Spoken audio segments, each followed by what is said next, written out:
Generation Z মানে Gen Z, সেটা তো আপনারা জানেন।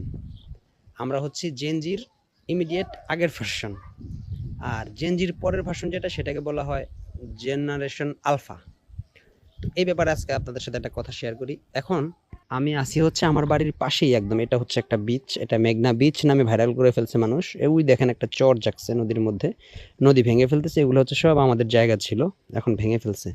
তো ঘটনা যেটা আপনাদের সাথে শেয়ার, সেটা হচ্ছে জেনারেশন আলফার অবস্থা দেখেন। আমি অনেকক্ষণ এটা হচ্ছে একটা আশ্রয় কেন্দ্র, ঘূর্ণিঝড় আশ্রয় কেন্দ্র বানানো হয়েছে আমার বাড়ির দরজা। এখানে আমার স্কুল, আমার মাদ্রাসা, আমার মসজিদ, আমাদের বাড়ি।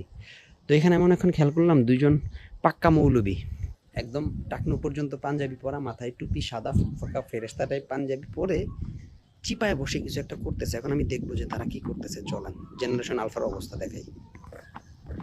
এই হচ্ছে জেনারেশন আলফার অবস্থা দেখেন, ওই যে দুজন বসে আছে দেখেন, ওই যে চিপার মধ্যে বসে কিছু একটা করতেছে।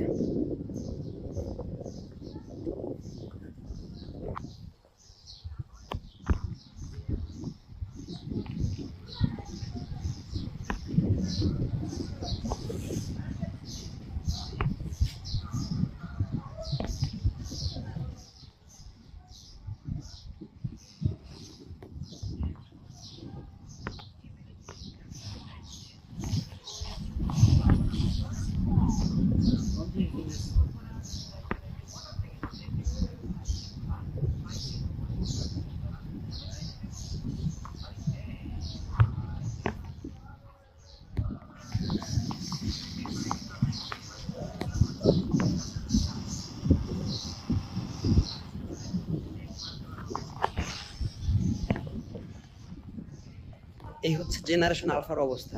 দুইজন পাক্কা মৌলবি, পাঞ্জাবি পরা, টুপি মাথায়, খেলতেছে গেমস। ফ্রি ফায়ার সম্ভবত, অথবা ক্ল্যাশ অফ ক্ল্যান্স, অথবা পাবজি, বা আরও কত কত গেম আছে, আই ডোন্ট নো। তো এটা খেলতেছে একজন, দুজনই খেলতেছিল। এখন একজন হচ্ছে টিউটোরিয়াল দেখতেছে, আরেকজন হচ্ছে খেলতেছে। হচ্ছে জেনারেশন আলফার অবস্থা। এই যে দেখেন, দেখছেন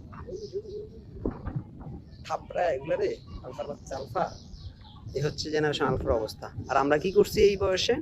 আমরা এই যে নদীতে চড়ে বেড়াইছি, মাছ ধরতে গেছি, গোসল করছি, লাফাইছি, এই যে মাঠে, এই মাঠে খেলছি, দৌড়াদৌড়ি করছি, ক্রিকেট ফুটবল সব খেলছি। তারা এখন চিপায় বসে ফ্রি ফায়ার খেলতেছে, গেম খেলতেছে। এ আরাফাত, কি অবস্থা? দেখেন পাক্কা মৌলবি, পাক্কা মৌলবি দেখছেন। আসসালামু আলাইকুম। হচ্ছে আলফার অবস্থা।